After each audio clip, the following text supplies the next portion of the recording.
मुलाकात हो रही है। और इत्तफाकी बात ये है कि छुट्टी पहले ईद की थी, उसकी वजह से हम लास्ट वीक क्लास कम हुई और फिर इस वीक भी जो है वो हमारा जश्न आज़ादी है कल और इंडिपेंडेंस डे है, शायद उसकी वजह से आप लोगों से कल भी हमारी मुलाकात ना हो सकेगी। बहरहाल स्टार्ट करते हैं आज का लेक्चर। आज के लेक्चर में हम टॉपिक जो लेकर चल रहे हैं वही टॉपिक है जो लास्ट डे हम जो है थोड़ा सा अनडन छोड़ गए थे। इस टॉपिक के हवाले से थोड़ा सा मैं आपको डिटेल बताता चलूँ।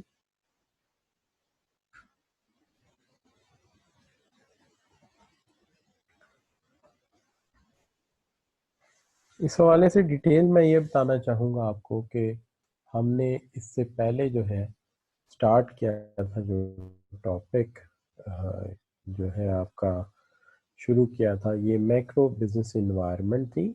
और मैक्रो बिजनेस इन्वायरमेंट में हमने बात की थी आपके साथ। मैक्रो बिजनेस इन्वायरमेंट में हमने इस तरह से किया था कि बेसिकली तो टॉपिक को हम कहते हैं बिजनेस इन्वायरमेंट जो हम पढ़ रहे थे। तो शुरू करते हैं। बिस्मिल्लाहिर्रहमानिर्रहीम, रब्बि इश्रह ली सदरी वयस्सिर ली अमरी वहलुल उक़दतम मिन लिसानी यफ़क़हू क़ौली। तो देखिए, जो बात हमने शुरू की थी वो ये थी, बिजनेस इन्वायरमेंट से काम शुरू किया था हमने। और बिजनेस इन्वायरमेंट से काम शुरू करके हम पहुंचे थे यहाँ तक के बात कर रहे थे हम बिजनेस इन्वायरमेंट के। हमने दो हिस्से किए थे, एक मैक्रो बिजनेस इन्वायरमेंट और एक माइक्रो बिजनेस इन्वायरमेंट। माइक्रो की तरफ अभी तक हमने कोई पेशरफ्त की ही नहीं, हम अभी तक मैक्रो के ऊपर फोकस थे, मैक्रो बिजनेस इन्वायरमेंट पे ही फोकस थे हम। तो मैक्रो बिजनेस इन्वायरमेट में अभी तक हमने पेस्ट मॉडल कंप्लीट कर लिया था।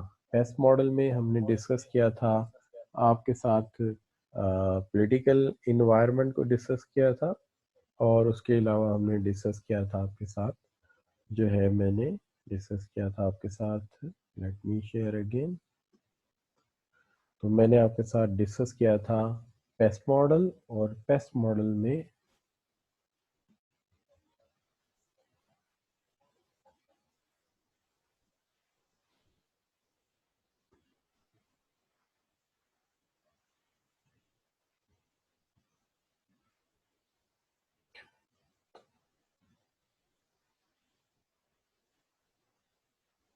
तो पेस्ट मॉडल में हमने जो बात की थी, हमने की थी चार फैक्टर यहाँ पेस्ट मॉडल के हवाले से, पॉलिटिकल एंड लीगल फैक्टर्स ये कवर किए थे।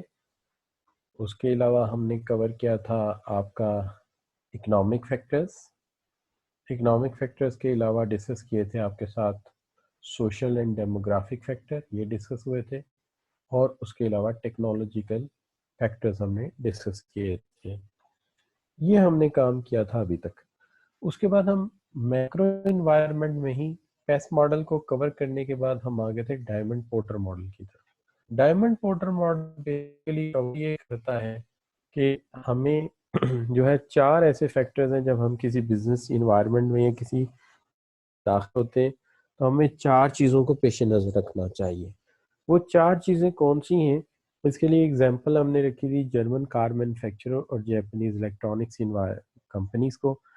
चार फैक्टर्स जो थे इसके अंदर, हमने कहा था सबसे पहली चीज़ है कि हमें ये देखना चाहिए कि ये चार फैक्टर जो हैं वो हमारी मार्केट में प्रिवेल करते हैं या नहीं करते, ये हमारे लिए तजर्बा और मुशाहदा बढ़ाते हैं।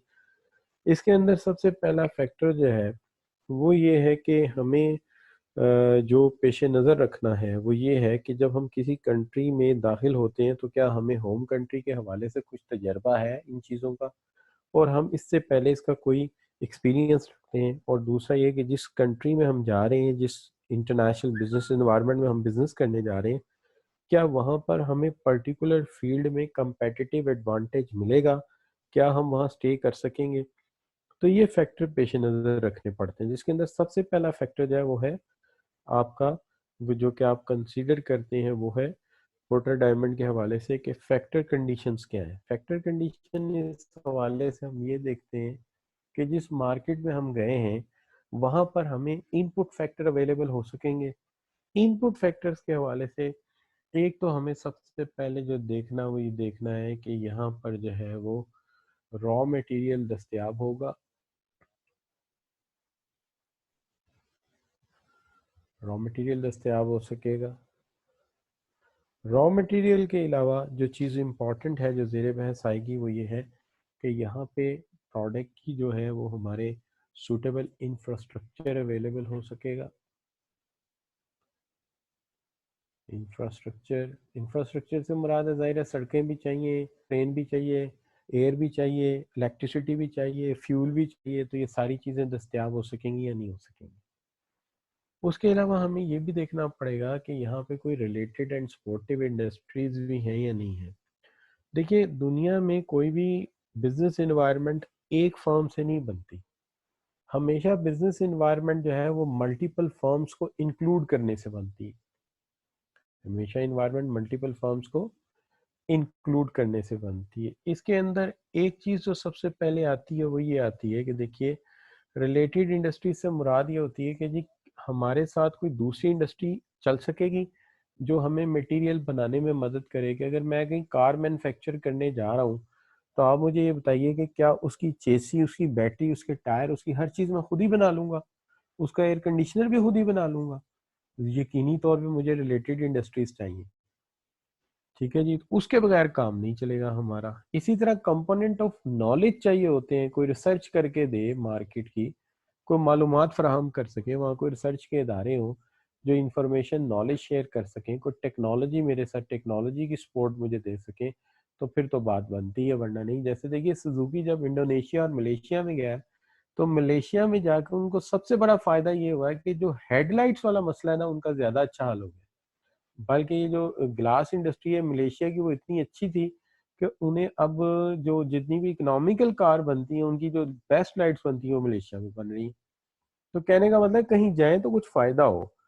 अब इसके बाद एक चीज आ जाती है कि फर्म को डिमांड की तसल्ली होनी चाहिए कि जिस मार्केट में हम जा रहे हैं वहां पर जो है वो इतनी डिमांड है प्रोडक्ट की कि प्रोडक्ट जो है जब डिमांड किया जाएगा और वहाँ पे कस्टमर बेस एक मौजूद हो या प्रोस्पेक्टिव कस्टमर्स मौजूद हो और इन श्योर के यहाँ पे प्रोडक्ट की डिमांड होगी।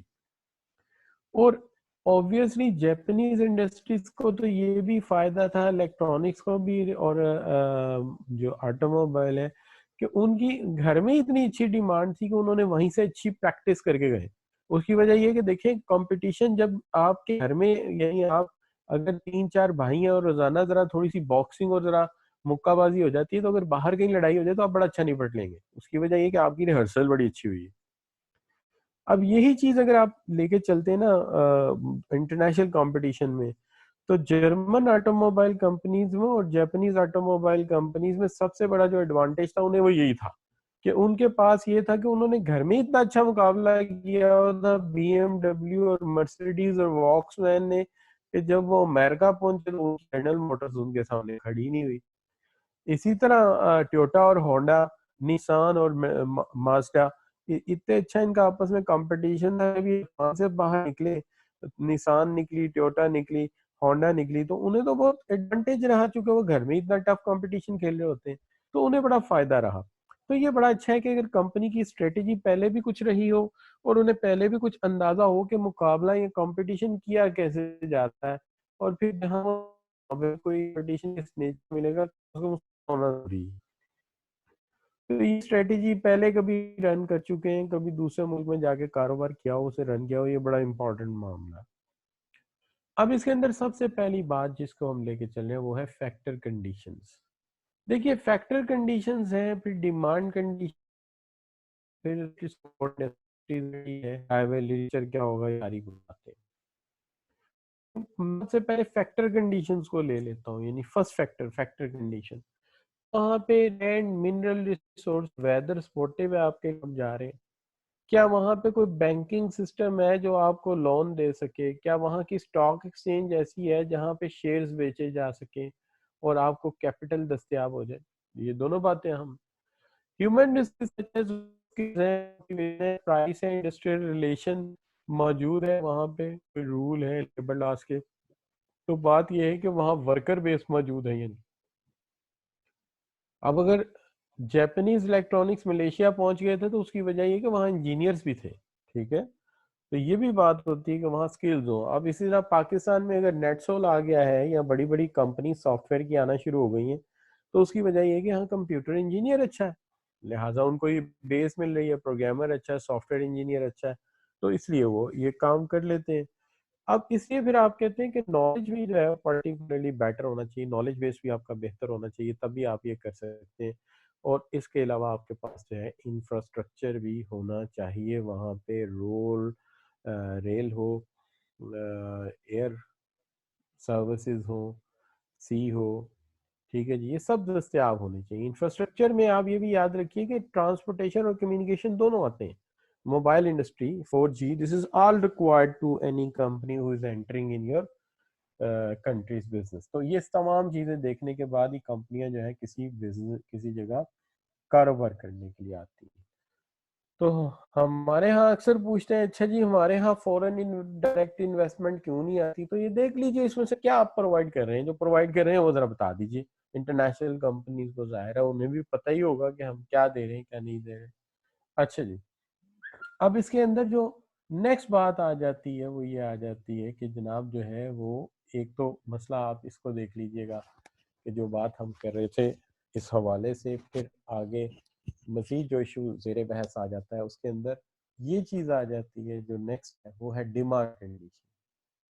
देखिए बात ये है कि क्या कस्टमर्स हैं इतनी तादाद में कि आपका प्रोडक्ट खरीदें, लेकिन कस्टमर कुछ तरह के होते हैं। स्ट्रॉन्ग डिमांड बेस तब बनती है कि एक अच्छा कस्टमर हो जो आपका प्रोडक्ट भी खरीदे और आपको प्रेशराइज भी करे कि आप अपने प्रोडक्ट को इनोवेट, इसमें कोई क्रिएटिविटी लाओ, इसमें कोई जिद्दत पैदा करो, फिर आप कोई एक्स्ट्रा ऑर्डिनरी डेवलपमेंट करते हैं और फिर आप दुनिया में अपना लोहा मनवा सकते हैं। तो ऐसी कस्टमर बेस की जरूरत होती है जो फौरन तौर पे प्रोडक्ट चेंज होने पर जो है वो आपको रिस्पॉन्ड करे और आपके हर नए फीचर को चेक करे कि आपने जो फीचर ऐड किया है ये कितना क्रिएटिव है और उसके लिए कितना स्पॉटिव है। इस तरह की बेस हो तो फिर आपको ऐसी मार्केट में काम करने का ज्यादा मजा आएगा, ज्यादा अर्निंग आप ले सकेंगे। और फिर इसके अलावा ऐसी जगह आप कारोबार करना चाहेंगे जहां पे स्पोर्टिव इंडस्ट्रीज हो। स्पोर्टिव इंडस्ट्रीज की बड़ी अच्छी मिसाल आपको मैं यूं दे सकता हूँ कि देखिए जब वे बैक मैकडोनल्ड पाकिस्तान में आया तो सबसे पहला मैकडोनल्ड का मसला ये था कि जिस तरह का चिकन हमें चाहिए उस तरह का चिकन कोई थ्रो नहीं करता हमें, यानी चिकन सप्लाई नहीं करता। उन्हें चिकन ये नहीं चाहिए कि मुर्गी जाके पकड़ाओ, उन्हें चिकन चाहिए एक खास फॉर्मेट में जिसको वो आगे जो है वो सेमी रेडीमेड फॉर्म में और उसको फ्राई करें या रोस्ट करें, जो भी करना चाहते हैं करके कस्टमर के सामने रख दें।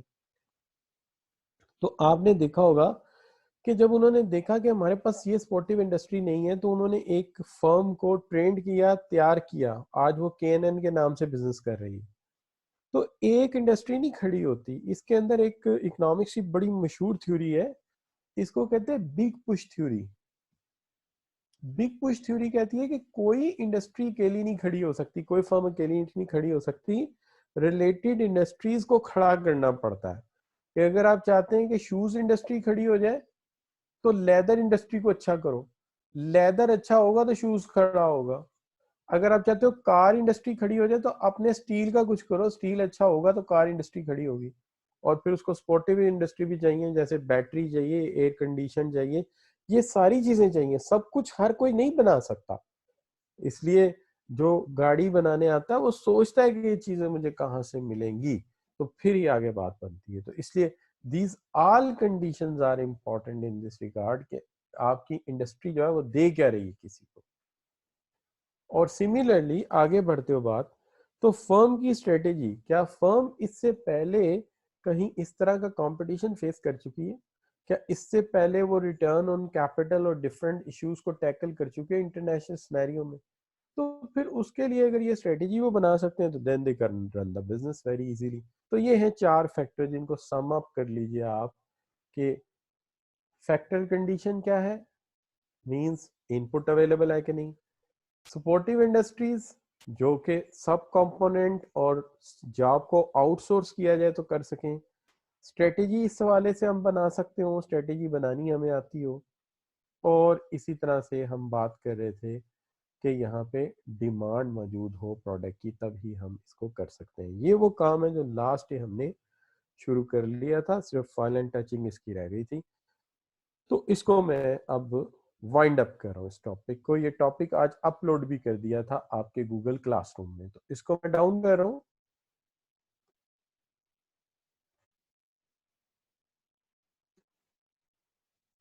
नया टॉपिक आज के लिए जो होगा वो, अब हमें आगे बढ़ना चाहिए माइक्रो बिजनेस इन्वायरमेंट के लिए। इससे पहले हम डिस्कस कर चुके हैं मैक्रो इन्वायरमेंट, अब हमारा कंप्लीट हो गया, तो हमें माइक्रो इन्वायरमेंट की तरफ जाना चाहिए। और अब हमारा इसके बाद लास्ट सेक्शन जो शुरू होगा वो कंसर्निंग होगा आपके जो है इंटरनेशनल बिजनेस के कुछ इश्यूज हैं, उनको हम कवर अप करेंगे, तो आपका कोर्स कंप्लीट हो जाएगा नेक्स्ट वीक में इंशाल्लाह। अब हम इसके अंदर जो बात कर रहे हैं, सबसे पहली बात तो ये कि फंडामेंटल्स ऑफ मैनेजमेंट के अंदर हम बिजनेस माइक्रो बिजनेस इन्वायरमेंट बात कर रहे हैं। सबसे पहले तो हमें ये पता होना चाहिए कि माइक्रो बिजनेस एनवायरनमेंट और मैक्रो बिजनेस एनवायरनमेंट में फर्क क्या है। देखिए, बात ये है कि अगर आप किसी इलाके में घर बनाते हैं, लेट से आप कहते हैं जी मैं डीएचए में घर बना रहा हूं, तो आप इसको दो तरह से देखेंगे। ये आपका घर है,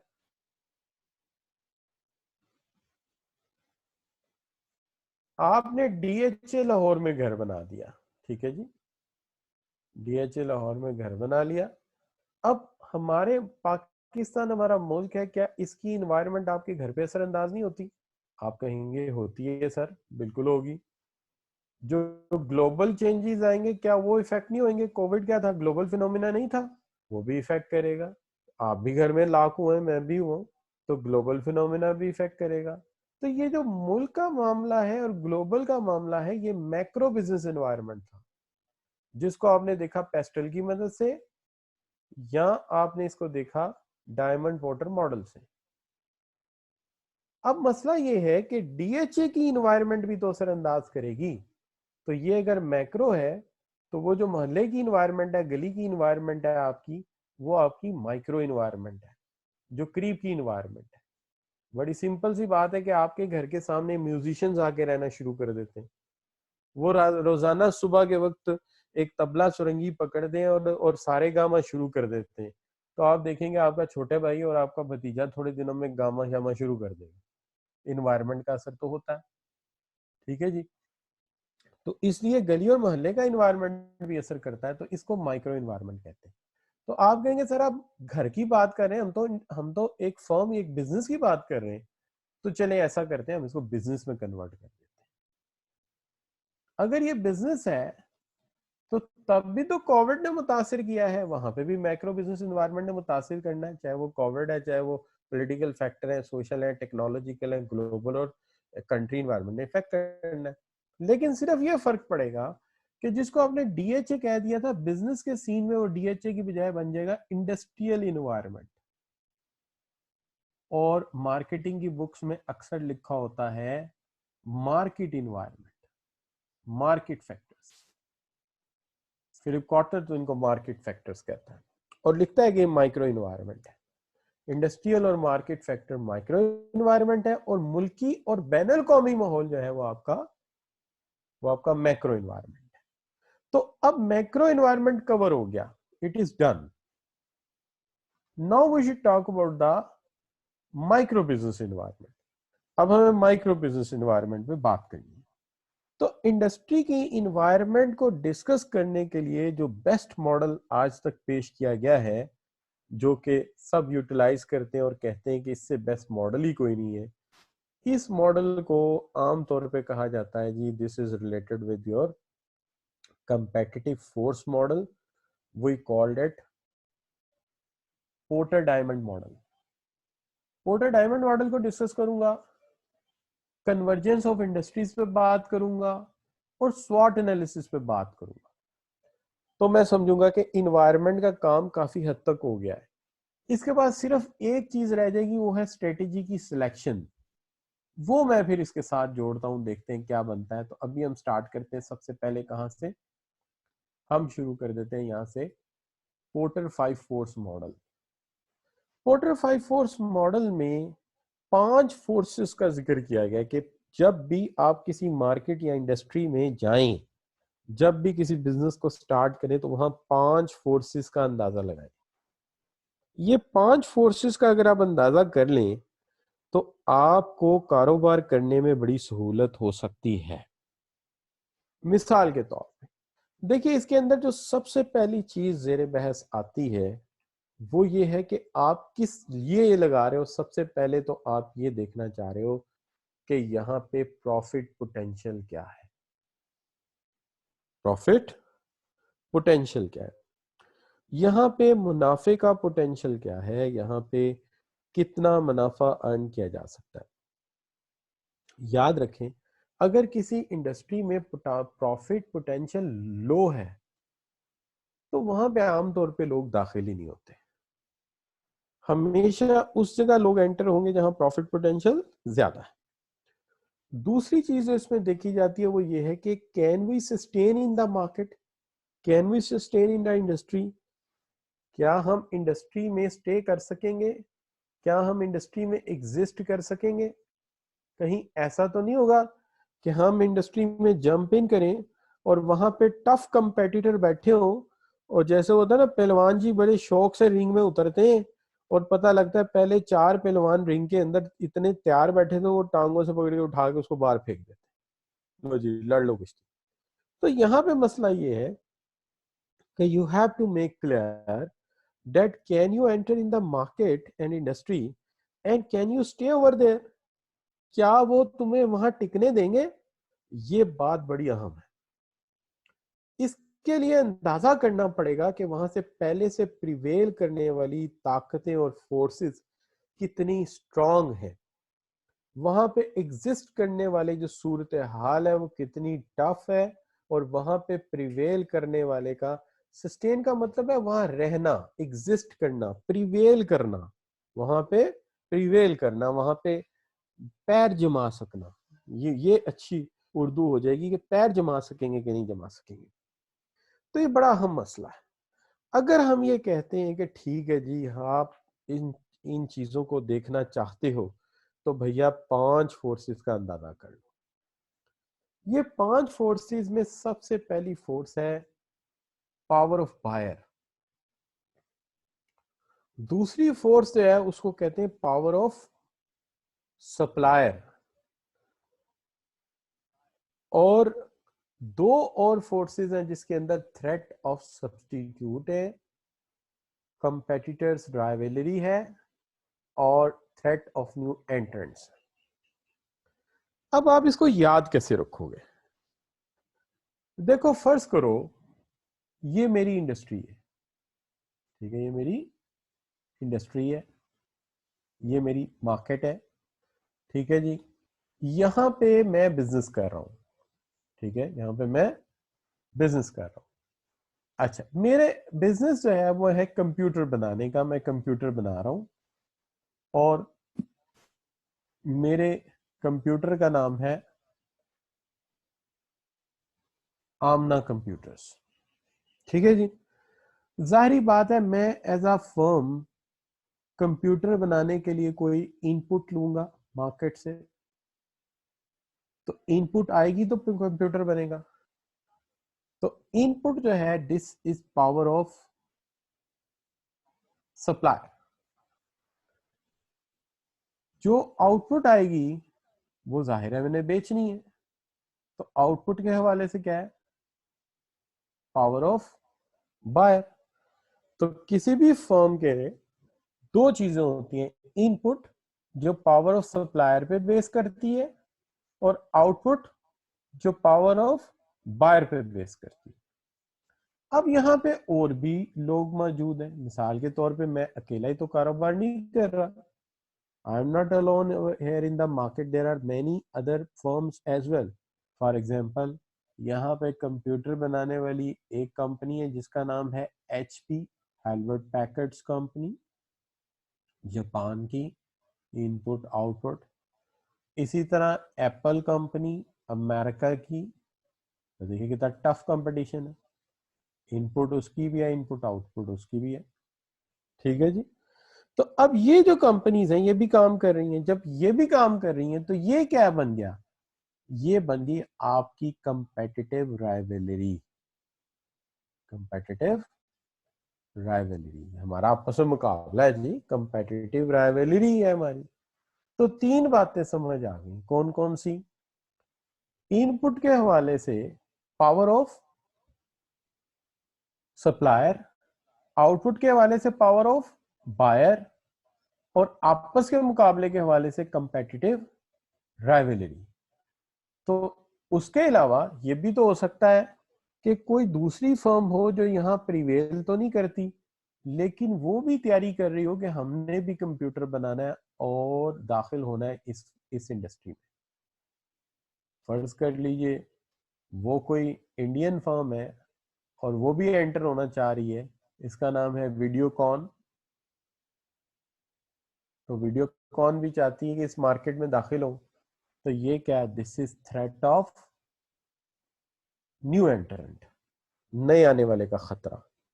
अब चार ताकतें हैं, इनपुट है पावर ऑफ सप्लायर, आउटपुट है पावर ऑफ बायर, आपस में जो एग्जिस्टेंस फर्म है वो मुकाबला कर रही है, कंपेटिटिव राइवलरी, और एक नई फर्म फिजिबिलिटी बना के बैठी है, प्लांट ले रही है और तैयारी कर रही है दाखिले की। ये है आपका थ्रेट ऑफ न्यू एंट्रेंट। अब मसला आ जाता है कि ऐसा भी तो हो सकता है कि एक और कंपनी है जिसका नाम है सैमसंग,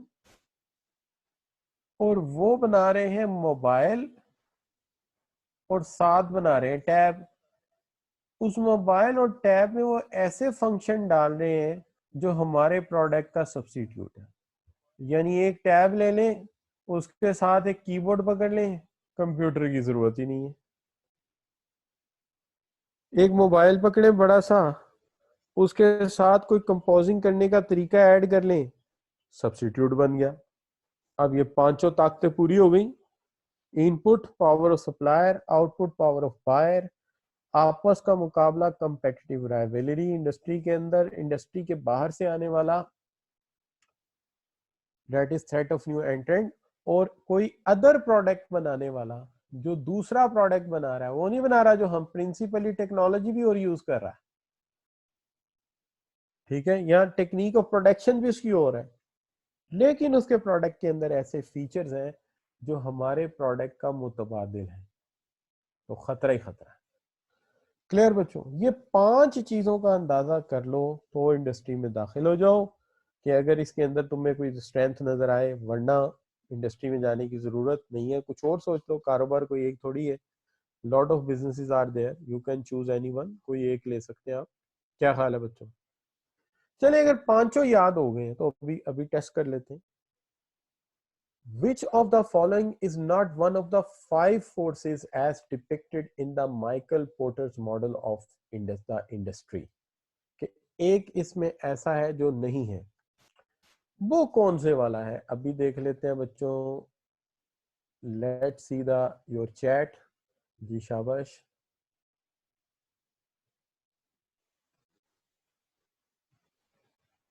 जी बच्चों, हर्ष कह रहे हैं ई, आमना कह रही ई, अली रजा कह रहे हैं ई, आमना जफर, खावर, फरवा, सलमान अली, जयान, मंजूर, जवाद बुखारी, कौनैन सैयद, मोहम्मद आसिफ, मोहम्मद उजैर, सना Javed. These all students are asking Afan Zahid and unknown student.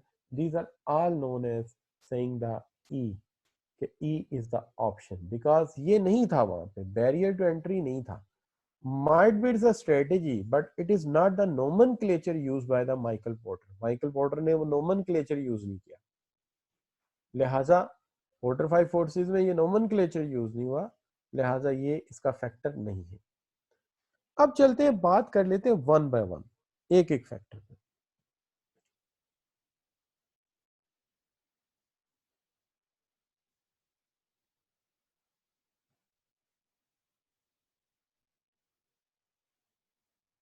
इसी तरह का एक सवाल और भी है।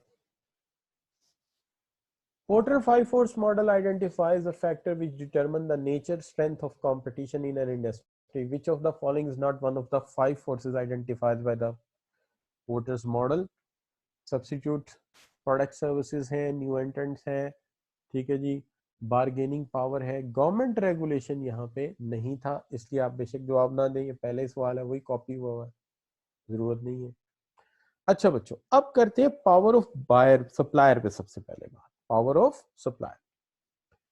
देखिए मैं यहाँ पे चंद चीजों को जेरे बहस लाऊंगा। सबसे पहली बात यह है कि नंबर ऑफ सप्लायर कितने हैं।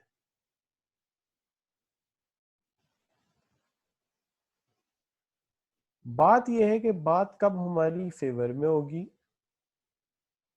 और कब हमारे अगेंस्ट होगी।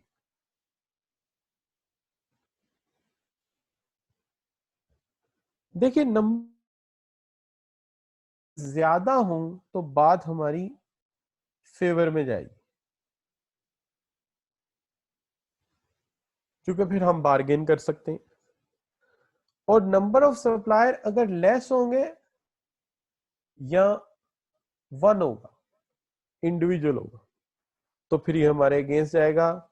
सारे पैसे वो लूट लेगा, वो मटेरियल ही महंगा देगा, हम क्या कमाएंगे, हम तो कुछ भी नहीं कमा सकेंगे। दूसरी चीज ये है कि क्या हम जो मटेरियल यूज कर रहे हैं, हम स्विचिंग ऑफ मटेरियल कर सकते हैं। जैसे लकड़ी का काम करते हैं, हम फर्नीचर बनाते हैं, फर्नीचर लकड़ी का भी बन जाता है, चीप बोर्ड का भी बन जाता है। अच्छा, तो अब बात यह है कि अगर तो हम स्विचिंग कर सकते हैं, फिर तो ये बात हमारी फेवर में जाएगी। लेकिन अगर हम स्विचिंग नहीं कर सकते तो फिर तो हम मजबूर हैं। क्या ख्याल है जी? तो फिर ये हमारे अगेंस्ट जाएगी। जैसे आप देखिए, मैं सुजुकी या टोयोटा का शोरूम खोल लेता हूं। अब क्या सुजुकी और टोयोटा मुझे अलाउ करेंगे कि तुम थोड़े दिनों बाद सुजुकी की गाड़ियों के साथ थोड़ी टोयोटा की गाड़ियां भी रख लो, और टोयोटा वाले ये अलाउ करेंगे कि टोयोटा की गाड़ियों के साथ थोड़ी होंडा की गाड़ियां रख लो? कभी भी स्विचिंग नहीं करने देंगे। तो इसलिए ये बात तो मेरे अगेंस्ट जाएगी। लेकिन अगर स्विचिंग हो सकती है तो ये बात मेरी फेवर में जाएगी। ये बात भी मैटर करती है। फिर उसके बाद ये है कि क्या कोई यूनिकनेस ऑफ ब्रांड है जो मटेरियल मैंने यूज करना है।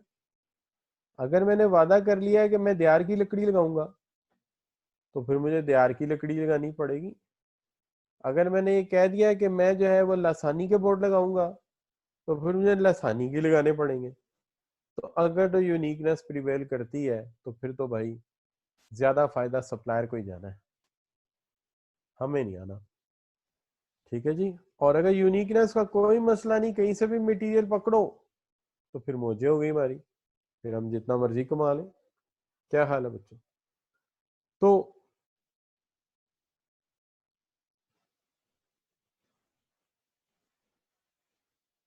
यहां फैक्टर गलत लिख दिया हमने। यूनिकनेस यस है तो हमारे अगेंस्ट है, नो है तो हमारी फेवर में। क्या हम मटेरियल बदल सकते हैं? तो यस उधर लगाना था, नो इधर लगाना चाहिए मुझे। अच्छा बच्चों, अब बात यह है कि हमें ये देखना चाहिए कि यहाँ पे डोमिनेंट सप्लायर है या बहुत सारे सप्लायर है। बहुत सारे सप्लायर है तो फिर हमें फायदा, अगर एक सप्लायर है तो मोनोपोली है, फिर तो सारा मुनाफा वही खा जाएगा।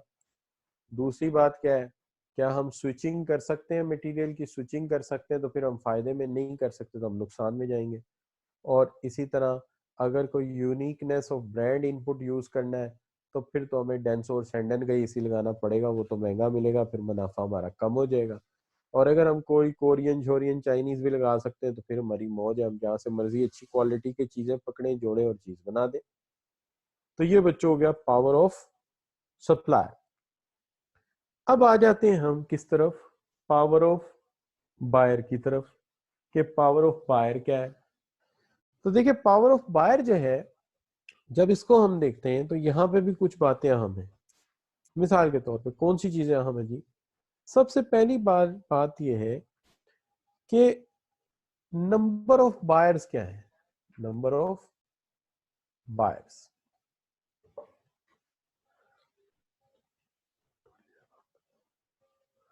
तो नंबर ऑफ बायर्स बना दो, अगर तो बायर्स जो हैं वो आप ये कह लीजिए कि फेवर में कब है और हमारे अगेंस्ट क्या है। देखिए हमारी फेवर में तो ये बात जाती है कि अगर बायर जो है वो तादाद में काफी ज्यादा हो, मोर इन नंबर, ढेर सारे बायर हो ताकि बार्गेन हम कर सके। लेकिन अगर सिंगल बायर हो तो वो तो अपनी मर्जी चलाएगा। जैसे प्राइवेट वेपन प्रोड्यूसर है, वेपन का खरीदार सिर्फ आर्मी है, तो आर्मी अपनी मर्जी के पैसे देती है फिर।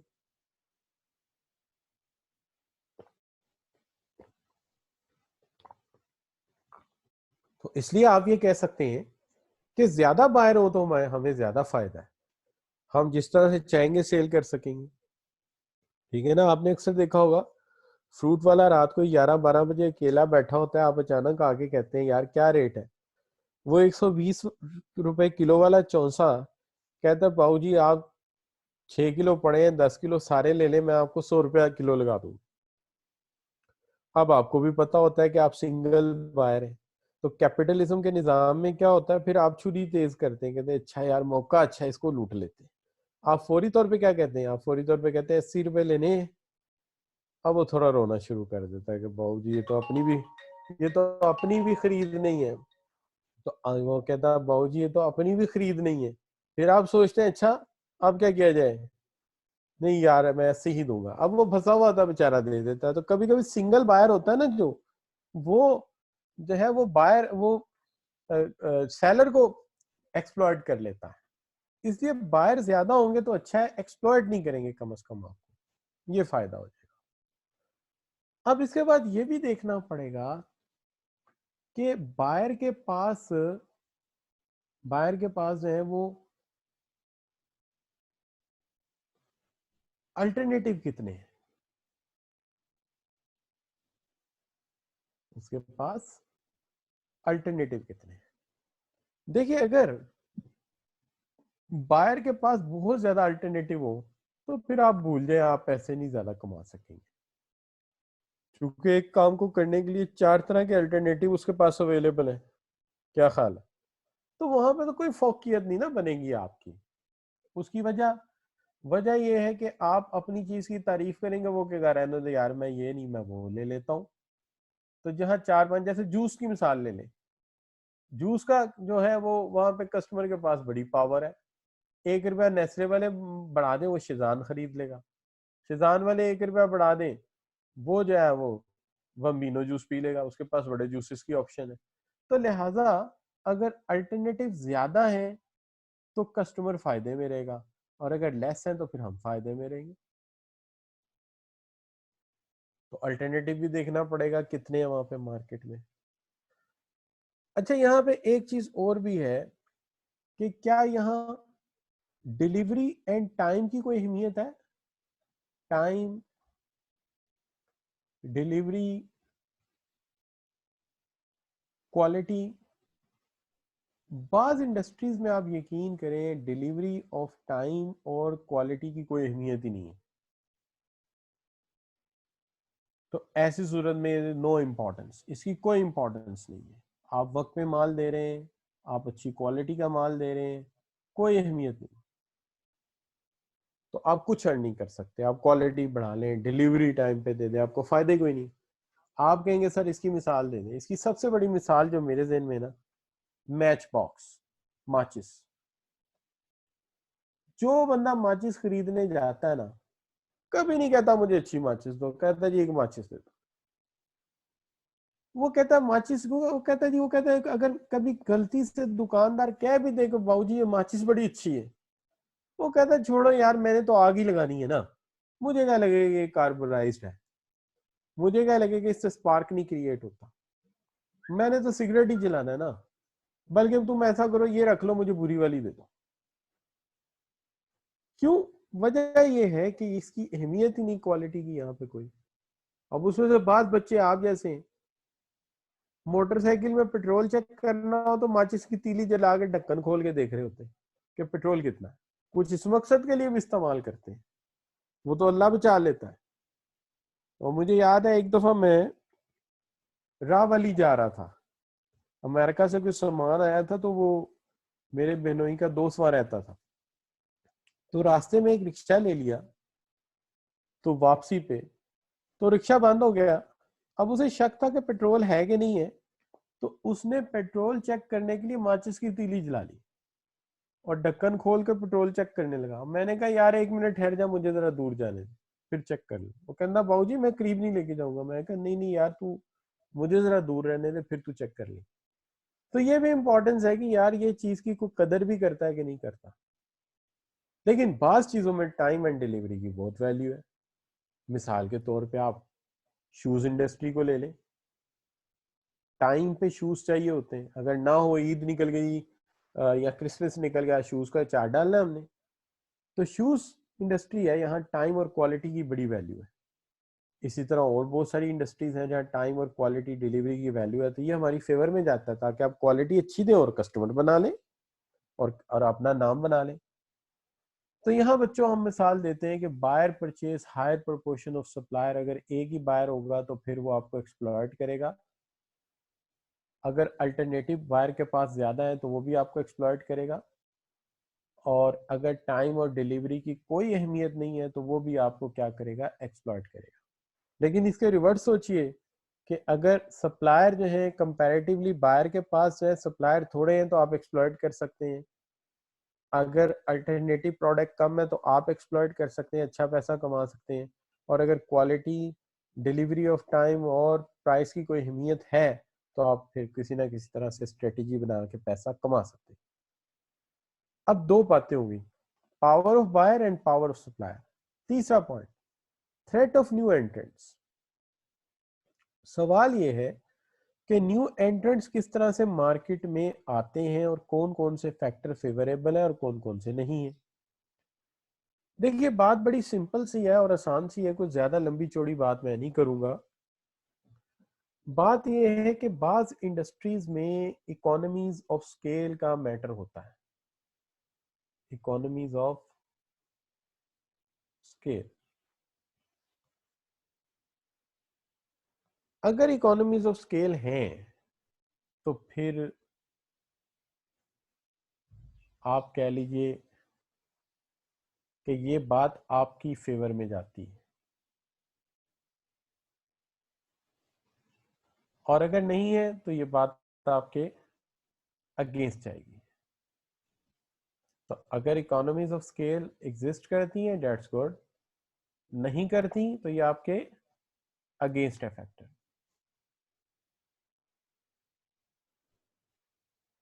ठीक है जी, वो कैसे?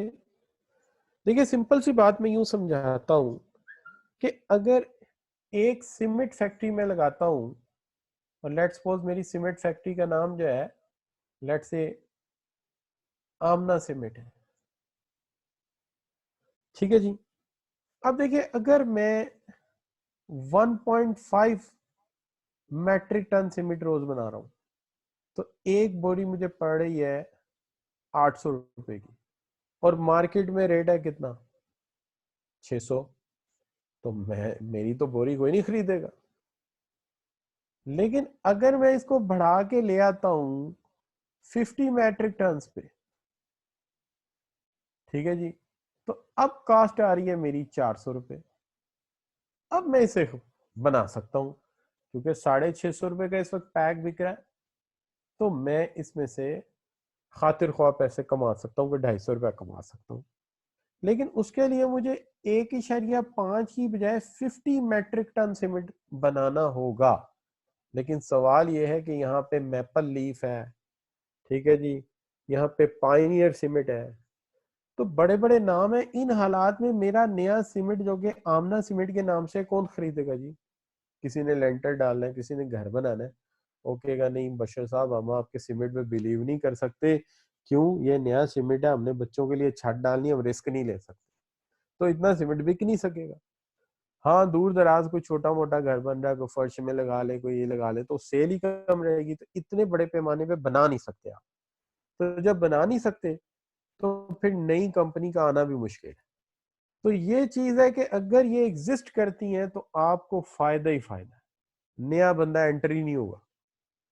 इसी तरह एक चीज और है, वो है कैपिटल रिक्वायरमेंट। बहुत ज्यादा सरमाया सरमाया चाहिए शुगर इंडस्ट्री में जाने के लिए। इसी तरह जो है आपका जो है जी जाने के लिए, आपको सीमेंट इंडस्ट्री में जाने के लिए, शुगर इंडस्ट्री में जाने के लिए, इसलिए आपने देखा होगा ज्यादातर सियासी लोग इसमें होते हैं, उसकी वजह उन्हें लोन मिल जाते हैं। तो इतने बड़े बड़े प्रोजेक्ट होते हैं, आपके पास पैसा ही नहीं होता लगाने के लिए। तो अगर कैपिटल रिक्वायरमेंट है, ये भी फायदे की बात है, आप इस कारोबार में आएंगे दूसरा घुसेगा ही नहीं। क्यों? काम इतना आसान है ही नहीं, डिफिकल्ट वर्क है। कैपिटल रिक्वायरमेंट चाहिए, इतनी बड़ी कैपिटल रिक्वायरमेंट को पूरी कर ही नहीं सकता, लिहाजा मुश्किल में फंस जाएंगे। क्या ख्याल है? आने वाले के लिए रास्ता कोई भी नहीं है। तो ये दोनों बातें फेवर में जाती हैं आपकी। लेकिन अगर इकोनॉमीज ऑफ स्केल का कहानी नहीं, कैपिटल ज्यादा चाहिए नहीं, तो कोई भी बाउंस इन कर जाएगा। आप देख लीजिए, कोई अच्छा चने लगाने वाला है, वहां पे बहुत सारे लोग नान चने लेने आ जाते हैं, तीसरे चौथे महीने पता चलेगा एक दिगचा रख के सामने ही बंदा बैठ गया, क्योंकि उससे ज्यादा कैपिटल रिक्वायर्ड ही नहीं है। ठीक है जी, वो भी आके बैठ जाएगा। इसी तरह से अगर फर्ज कर लीजिए कि कोई रेगुलेशन है जिसको फुलफिल करना है, ये भी अच्छी बात है। ना रेगुलेशन फुलफिल होगा, नया बंदा आएगा, ये भी हमारे लिए फायदा है। मिसाल के तौर पे फार्मास्यूटिकल इंडस्ट्री है, विटामिन सी की गोली भी बनानी है, कफ सिरप भी बनाना है, तो अप्रूवल लेनी पहले हेल्थ डिपार्टमेंट से। उन्होंने लाइसेंस आराम से इशू ही नहीं करना। ना आपके पास इतनी पावर है, ना आपके पास इतनी सिचुएशन होगी, लिहाजा आप मुझे करें, कोई आएगा ही नहीं। रेगुलेशन ही ऐसा स्ट्रिक्ट रखा हुआ। ठीक है जी, तो ये भी एक चीज आ गई। अब इसके बाद एक चीज और हो सकती है, नो हाउ। बाज बिजनेस ऐसे हैं जिनकी नो हाउ नहीं है, लोगों को इतना पता ही नहीं है, नॉलेज ही हिडन है। ठीक है जी, तो अगर ऐसा है कि ये हिडन है नॉलेज, तो ये फायदे की बात है आपकी, ना लोगों को पता चलना है ना आना है। जैसे केमिकल का बिजनेस है, हमारे एक प्रोफेसर थे, वो मुझे मैनेजमेंट पढ़ाते थे, केमिकल डिपार्टमेंट पंजाब यूनिवर्सिटी के थे। तो वो कोई ऐसा केमिकल बनाते थे, उन्होंने को 5 मरले 10 मरले का प्लॉट लिया हुआ था, उधर जाके खुद ही ड्रमों में केमिकल मिक्स करके कोई केमिकल सप्लाई करते थे, बड़े पैसे थे उनके पास। एक दफा वो वहां पे नहीं थे, कोई अंदर कूदा और जाके उनके फार्मूले को री इंजीनियर कर लिया। ये वही मुझे बता रहे थे, मैं तो आपको आगे बता रहा हूं। तो हिडन नॉलेज है तो फिर तो आप ही पैसे कमाएंगे, दूसरा नहीं। लेकिन अगर ये ओपन सीक्रेट है तो फिर हर बंदा घुसा रहेगा इसके अंदर। जैसे आपका रियल स्टेट का बिजनेस है, हर वो बंदा जो फारग है ना घर में, उसे पूछोगे क्या कारोबार करते हो, कहता मैं रियल स्टेट का काम करता हूँ। 4-6 नक्शे पकड़े और हाँ हाँ बोंगियां मारनी शुरू कर दी, ये प्लाट भी बिक रहा है, ये भी बिक रहा है, ये इतने का है, ये इतने का है। 2-4 लकीरें खींची, लोग बड़े इंस्पायर होते हैं कि यार ये तो बड़ा अच्छा कारोबार कर रहा है। वो बाद में पता चलता है वो भोंगे को आता कुछ भी नहीं। अच्छा नहीं। तो बाद हम ये कह रहे थे कि हर बंदे उसमें घुस जाएगा जो ओपन सीक्रेट है, 2-4 नक्शे पकड़े शुरू हो गए जाके, तो हर बंदे उसमें जंप इन कर जाता। अब आगे आ जाते हैं, बात आ जाती है आपकी कि access to distribution channels. Access to distribution channel, product बना लिया है, अब बेचने के लिए डिस्ट्रीब्यूशन चैनल चाहिए, डिस्ट्रीब्यूटर चाहिए जो प्रोडक्ट को बेचे। तो मुसीबत ये है कि डिस्ट्रीब्यूशन चैनल तक you have newcomer has no access. Newcomer has no access, उसकी कोई एक्सेस नहीं है, आपकी मौज है। क्योंकि वो एक्सेस कर नहीं सकता, आपका डिस्ट्रीब्यूशन पे कब्जा है, आप ही अपना प्रोडक्ट बेचेंगे, उसका प्रोडक्ट बिकेगा ही नहीं। इसकी सबसे अच्छी मिसाल है पाकिस्तान में लोकल कार मैन्युफैक्चरर्स। कोई लोकल कार गाड़ी बना ले, कोई शुरू शोरूम वाला बेचने को तैयार ही नहीं होता। एडम्स वालों ने एक गाड़ी बनाई थी, बेचारों ने बड़ी मेहनत की, तो बड़ी मुश्किल लाहौर में फिरोजपुर रोड के ऊपर एक शादी हाल को तोड़ के ना, वहां पे उन्होंने अपना एक खुद बनाया डिस्ट्रीब्यूशन सेंटर। इसी तरह अभी पीछे मेरा ख्याल है मेट्रो के, पता नहीं कौन सी मोटरसाइकिल कंपनी है, रोड प्रिंस कंपनी, उन्होंने कार इंट्रोड्यूस कराई है। अच्छी खासी मुश्किल है कि डिस्ट्रीब्यूटर को एक राशि नहीं होता। डिस्ट्रीब्यूटर है वो इतने बड़े समझिए माफिया है कि वो सिवाय बाहर की गाड़ियों के कोरियन गाड़ियों को लिफ्ट करा लेते हैं, चाइनीज को इनको लिफ्ट नहीं कराते। तो लिहाजा एक्सेस ही नहीं है।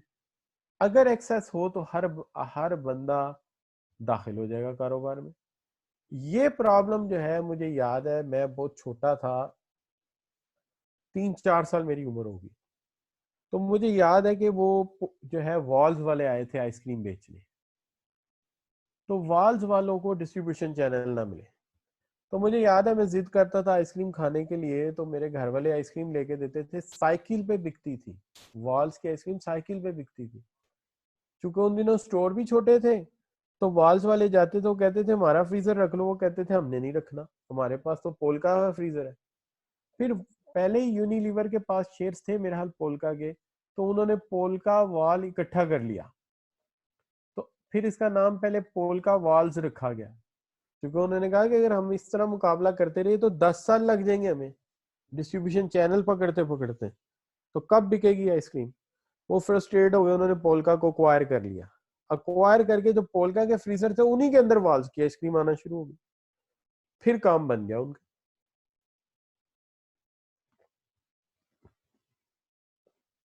तो ये भी याद रखिए कि किसी इंडस्ट्री में जाना है तो प्रोडक्ट बना के बैठने का कोई फायदा नहीं है। प्रोडक्ट जो है उसको आगे खरीदने के, बेचने के लिए भी तो कोई तैयार हो ना। कोई अपने शोरूम में रखे, कोई अपनी शेल्फ पे रखेगा तो बिकेगा। ये भी बड़ा इंपॉर्टेंट मामला है। ठीक है जी। तो क्या क्या कर लिया, इकोनॉमीज ऑफ स्केल हो गया जी, कैपिटल रिक्वायरमेंट हो गई, रेगुलेशन हो गया, नाउ हाउ हो गया, एक और चीज, प्रोडक्ट डिफरेंशिएशन। प्रोडक्ट डिफरेंशिएशन भी बड़ी खतरनाक चीज है। अगर प्रोडक्ट डिफरेंशिएशन होती है तो ये हमारे हक में अच्छा है, नहीं होती तो ये हमारे अगेंस्ट है। क्यों? जरा गौर कीजिए। फर्ज कीजिए कि मैं शैम्पू बनाता हूं, ठीक है, मेरे शैम्पू का नाम है आमना शैम्पू। मैं शैम्पू बनाता हूं। अब ये शैम्पू जो है मैंने 4 डिफरेंट साइजेस में बनाना है, और मुख्तलिफ तरह का बनाना है। सिक्का काई भी बनाना है, एंटी डैंड्रफ भी बनाना है, ठीक है जी, सिल्की हेयर का भी बनाना है, और इसके साथ साथ हेयर फॉल सोल्यूशन का भी बनाना है। तो भाई कोई ना कोई तो किसी को लग जाएगा ना, कोई ना कोई तो किसी को पसंद आ जाएगा, और जो जिसको पसंद आ गया फिर वो उसको छोड़ेगा नहीं। लेकिन आप फिलहाल इस बात को छोड़ दीजिए, फिलहाल बात को यहां से रखिए कि नए आने वाले को पहले 6 डिफरेंट तरह की बोतलें बनवानी है, 4 साइजेस में। 6 डिफरेंट तरह की बॉटल्स बनवानी है, 4 डिफरेंट साइजेस में, और फिर उन 6 की 6 को पैक करना है। ये इतनी बड़ी क्लासिफिकेशन कैसे हैंडल करेगा वो? इसलिए उसके लिए यहाँ आना इतना आसान नहीं होगा। तो कौन कौन सा फैक्टर जेरे बहस आया, 1 मिनट में हम इसको जरा मिटा के देखते हैं।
आपको मेरी आवाज तो आ रही होगी, लेकिन स्क्रीन शेयरिंग में मसला आ जाएगा, चूंकि एकदम से इंटरनेट कनेक्शन आके चला गया है, तो ये जरा मसला होगा।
जी मैं आ गया हूँ वापस, बस मैं इंटरनेट कनेक्शन के लिए बात करता हूँ।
So I am searching that somebody is listening to me.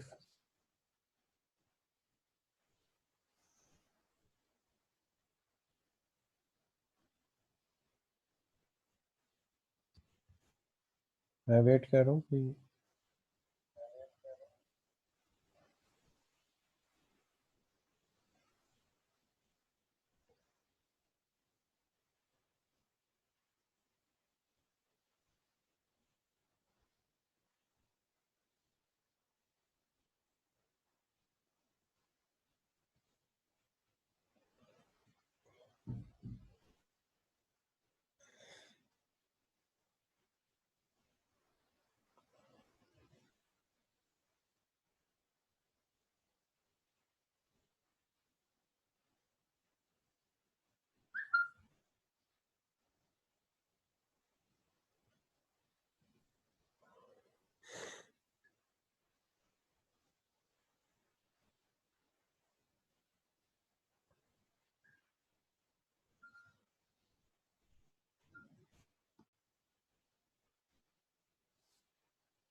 जी बच्चों, मैं I am got successfully done, मैंने कर लिया है और मैं आ गया हूँ दोबारा लाइन पे आपके साथ। तो होप मेरी आवाज़ आपको आ रही है और स्लाइड्स आपके सामने आ गई है।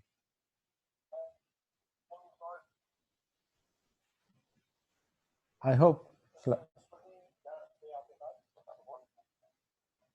जी बच्चों, अब देखिए इसके अंदर सबसे पहली चीज़ ये है कि इकोनॉमीज ऑफ स्केल हमने आपके साथ कहीं के बड़े पैमाने पे कारोबार हो रहा है, छोटे पैमाने पे।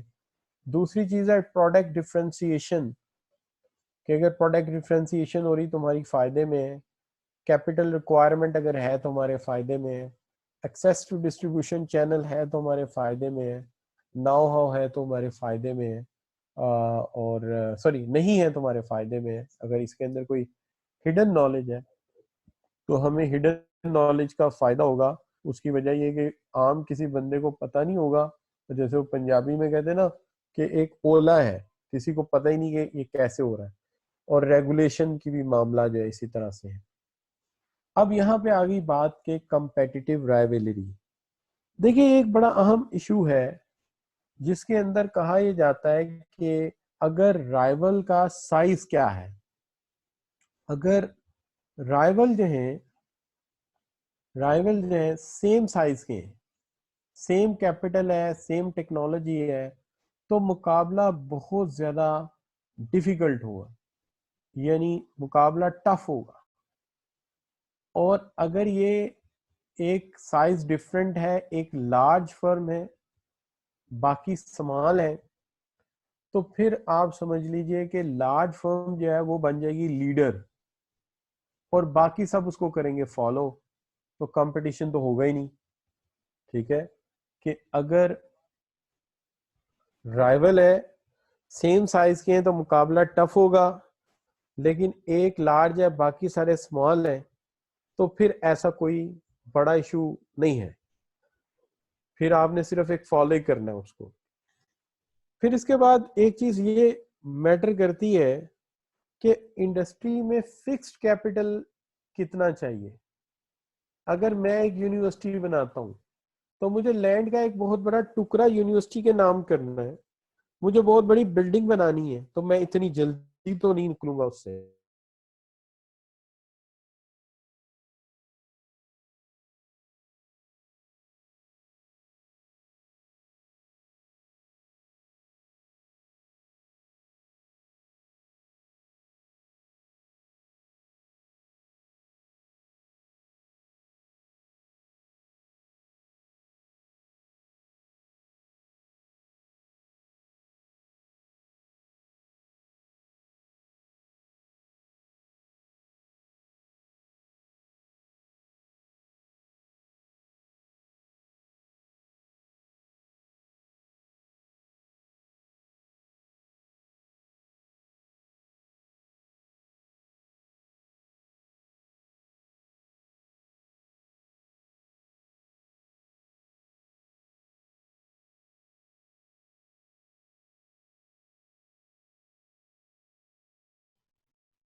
तो देखिए बात यह है कि अगर तो कंपेटिटर हैं डिफरेंट साइजेस के, फिर तो मुकाबला होगा बड़ा टफ किस्म का। इसी तरह यूं नहीं, मैं ये कह रहा था अगर डिफरेंट साइजेस के हैं तो जो लार्ज फर्म होगी वो लीडर बन जाएगी, लार्ज फर्म लीडर बन जाएगी, बाकी सब उसको फॉलो कर लेंगे। और अगर इनके सारे सेम साइज के हैं तो फिर मुकाबला मुश्किल हो जाएगा, काफी टफ मुकाबला होगा। इसी तरह अगर फिक्स कैपिटल बहुत ज्यादा चाहिए, फिक्स कैपिटल बहुत ज्यादा चाहिए,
इसकी वजह यह कि बारिश में आमतौर पे लोग पानी के लिए लड़ाई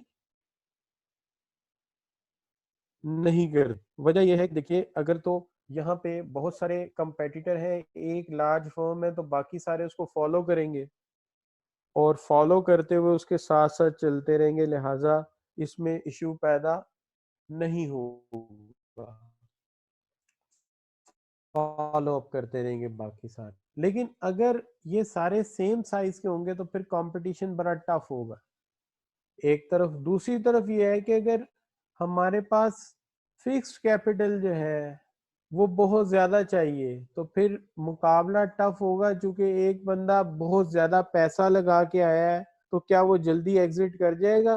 जिस बंदे ने बहुत ज्यादा पैसा लगाया वो जल्दी एग्जिट नहीं करेगा। और दूसरी बात यह है कि फर्म में याद रखें अगर मार्केट में ग्रोथ हो रही हो तो मुकाबला नहीं होता। उसकी वजह यह है कि जैसे जैसे फर्म प्रोडक्ट प्रोड्यूस करती है, कस्टमर और आते जाते हैं, और कस्टमर और आते जाएंगे, मुकाबले की जरूरत ही नहीं है। क्योंकि आप मुझे ये बताइए, बारिश में पानी से कोई लड़ता है? बारिश में तो पानी से कोई नहीं लड़ता। तो अगर मार्केट का साइज एक्सटेंड होता जा रहा है तो लड़ाई होगी नहीं। लड़ाई शुरू होगी जहां मार्केट का साइज रुकेगा और कस्टमर के लिए हम एक दूसरे के साथ लड़ाई करेंगे। और एक और बात, प्रोडक्ट डिफरेंशिएशन अगर एग्जिट टफ हो, एक ऐसी कुश्ती हो जिसके चारों तरफ नेट लगा हुआ है, तो एक बंदा तभी निकलेगा जब मर जाएगा, वैसे नहीं निकलेगा। तो लिहाजा एग्जिट बैरियर है, जा सकते हो, आ नहीं सकते। तो this is a tough fight. ये भी कंपटीशन में होता है, निकलने का रास्ता ही नहीं है। इसी तरह प्रोडक्ट डिफरेंशिएशन की बात करते हैं आप। प्रोडक्ट डिफरेंशिएशन जो है, अगर होती है तो नए आने वाले को, यूं कह लीजिए, कंपटीशन में आपको फायदा रहेगा। जैसे फर्ज कीजिए कि आपने एक साबुन इंट्रोड्यूस करा दिया, उसके साथ कस्टमर की लॉयलिटी अटैच हो गई, वो उस सोप को छोड़ेगा ही नहीं। वो कहेगा मैंने ये छोड़ा तो मुझे पिंपल निकल आएंगे, मेरी स्किन खराब हो जाएगी, लिहाजा उसको ड्रॉप ही नहीं करेगा। इसी तरह से अगर फर्ज कर लीजिए कि हम कोई शैम्पू लॉन्च करते हैं, लेट से हेयर फॉल सोल्यूशन लॉन्च कर देते हैं, इसके साथ जो है वो आम तौर पे 45 प्लस के जो मर्द होते हैं, मैच हो जाते हैं, वो कहते हैं बड़ी मुश्किल से सर ढंपा हुआ है बालों में, अब हम ये शैम्पू छोड़ दें। हमने ये शैम्पू छोड़ा तो हमारे तो बाल गिर जाएंगे, दोबारा बाल कौन लगवाएगा हमें? तो लिहाजा प्रोडक्ट डिफरेंशिएशन होगी तो फायदा होगा। इसी तरह से आपने देखा होगा, इंग्लिश एंटी लाइस शैम्पू है। जिन बच्चियों के सर में जुएं पड़ जाती हैं, वो वही शैम्पू इस्तेमाल करती हैं। तो ये चीज होती है कि ये फिर अटैच हो जाता है कस्टमर, तो राइवलरी में आपको फायदा रहता है प्रोडक्ट डिफरेंशिएशन से। ठीक है जी। अब आ जाते हैं सब्स्टिट्यूट की तरफ। सब्स्टिट्यूट में क्या कंसीडर करेंगे? सब्स्टिट्यूट में कंसीडर करेंगे सबसे पहली बात कि जो प्रोडक्ट सब्स्टिट्यूट बन रहा है, जाहिर है सब्स्टिट्यूट क्या होता है? Other product. क्या होता है? Other product. यानी अगर मैं कंप्यूटर बना रहा हूं तो मेरे लिए मोबाइल जो है वो क्या है? That is other product. Mobile मेरे लिए अदर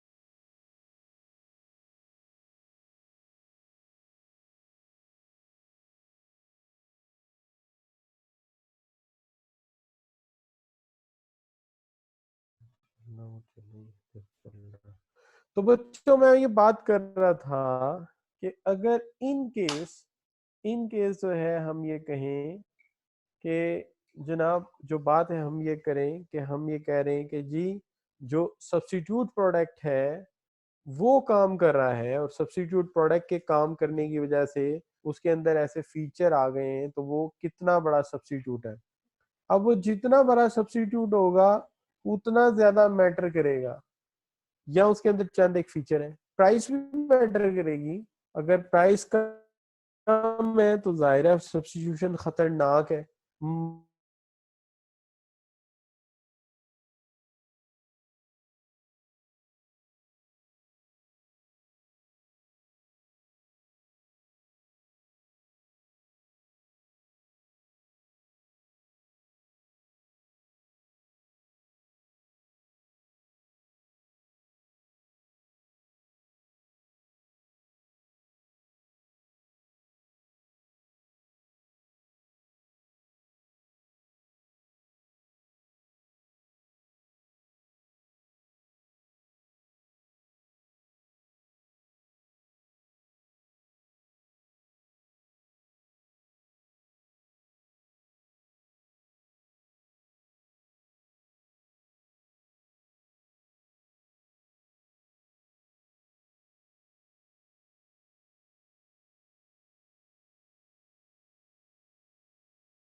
अब